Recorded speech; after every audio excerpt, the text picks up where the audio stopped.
Welcome to Threadstorm TV, where Reddit's wildest stories come to life. Sit back, relax, and get ready to ride the storm of the internet's most gripping tales, one post at a time. I found out my wife was living a double life, and I wasn't even the main character. I, 34M, never thought I'd be the kind of guy who ends up telling his life story to Reddit, but here we are. I need to get this off my chest, not for pity, but because if I don't talk about it, I might actually lose my mind. So, I was married. For 7 years. Let me say first that my now ex-wife, Amanda, 32F, was the kind of woman who could charm a room without trying. She had this calm, almost magnetic energy. People loved her. She was a middle school art teacher, quiet, creative, thoughtful, the kind of person you'd trust without hesitation. That's why, for 7 years, I never questioned anything. I should have known something was off when she started coming home later than usual. She told me they were doing after-school mural projects, and honestly, it sounded like her. I even helped her clean her paintbrushes a few times. There were photos on her phone of smiling kids and bright canvases. Nothing weird. It started small. Missed dinners, suddenly needing her own space more, putting her phone face down. At one point, I asked her gently if everything was okay. She smiled and said, "Yeah, I just need time to think sometimes." Seemed fair. I didn't press. Fast forward to April. I got a call from our internet provider apparently. Our bill hadn't been paid for 2 months. Weird, since Amanda handled that stuff.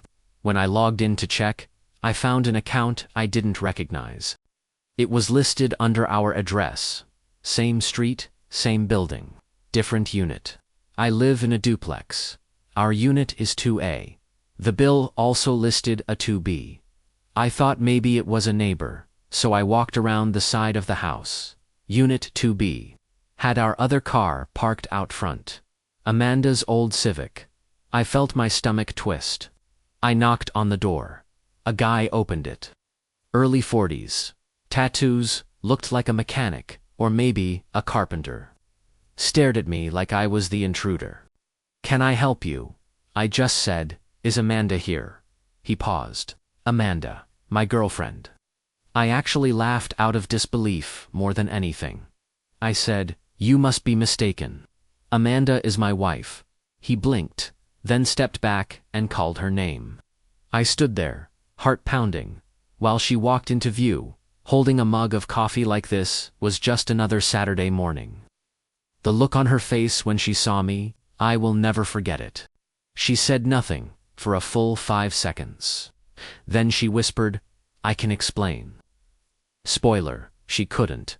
Turns out, Amanda had been living a double life for 2 years.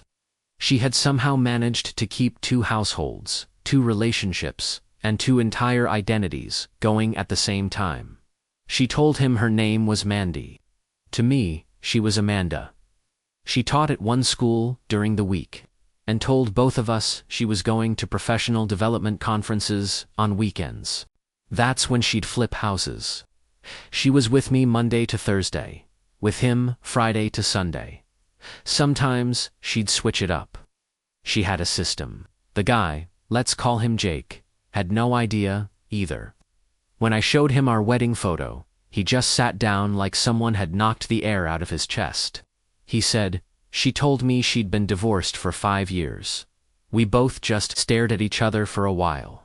2 strangers, both lied to in entirely different ways, by the same woman. Amanda, or Mandy, I guess, didn't say much. She cried a lot. Said she felt trapped, living only one life. That she wanted to be different versions of herself with different people. I didn't know whether to scream or cry. In the days that followed, it got messier. Amanda vanished for about a week. Both Jake and I tried calling. Nothing.